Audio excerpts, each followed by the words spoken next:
Hello friends, naan ખટાઈ બનાવવા માટે આપણે એક વાસણમાં દળેલી ખાંડ અને ઘી ઉમેરીશું અને તેને સારી રીતે ફેટી લેશું. આ રીતે સરસ વ્હાઈટ કલરનું ફેટાઈ જાય ત્યાં લગણ આપણે તેને ફેટી લેવાનું છે.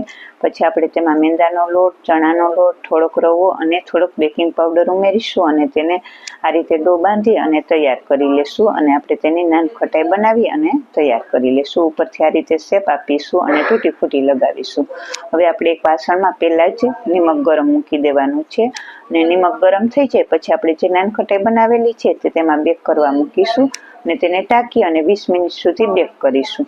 તો 20 મિનિટ પછી આપણી નાન ખટાઈ સરસ રીતે બેક થઈને તૈયાર થઈ ગઈ છે અને તમે જોઈ શકો છો એકદમ સરસ પોચી અને સરસ ક્રિસ્પી એવી નાન ખટાઈ બનીને તૈયાર થઈ ગઈ છે. તો તૈયાર છે નાન ખટાઈ.